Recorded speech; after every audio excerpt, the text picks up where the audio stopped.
Starostlivosť o ústnu dutinu sa neustále vyvíja aj vďaka moderným technológiám. Viac o tejto téme s Katkou Francovou, ktorá je špecialistkou z Planea. Katka, ahoj. Ahoj. Dobré ráno. Tak v poslednom čase sa veľa rozpráva o sonických kefkách. Vedela by si nám vysvetliť, aký je rozdiel medzi tou klasickou zubnou kefkou a sonickou? Sonické zubné kefky v podstate pracujú na princípe vysokých frekvencií, vysokofrekvenčného čistenia, čiže majú podstatne viac sterov pri pohybe, ako dokážete vytvoriť štandardnou manuálnou kefkou a dokážu vyčistiť aj medzizubné priestory, kde nedosiahnete vlastne klasickým čistením. Je vhodná takáto zubná kefka napríklad aj pre deti?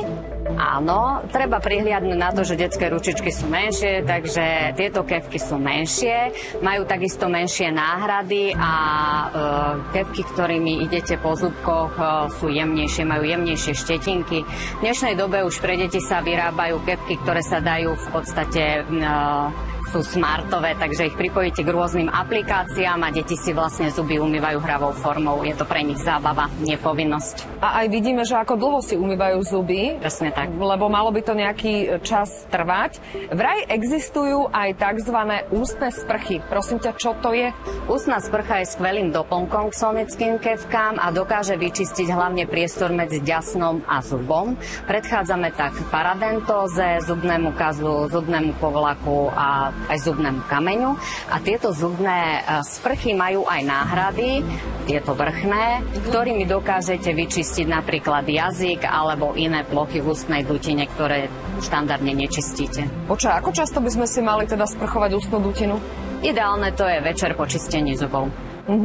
Katka, máš na záver pre nás nejaké tipy, ako si vlastne vybrať tú najsprávnejšiu zubnú kefku pre nás?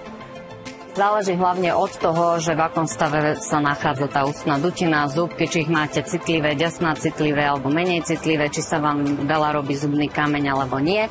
Sú náhrady, ktoré sú jemnejšie, z jemnejších mikrovlakien, tie sú práve určené pre citlivé zuby, alebo potom tvrdšie, tie sú vhodné tam, kde sa vytvára veľa zubný kameň. Pokiaľ veľa cestujete, tak si môžete v podstate zabezpečiť kefku, ktorá je dobíjateľná cez púzdierko, má cestovné púzdro.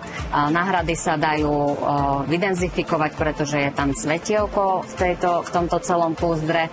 A pokiaľ teda chcete mať zubnú kefku umiestnenú doma a dizajnovo, tak sú kefky, ktoré majú aj pohárik, v ktorom sa tá zubná kefka priamo navíja.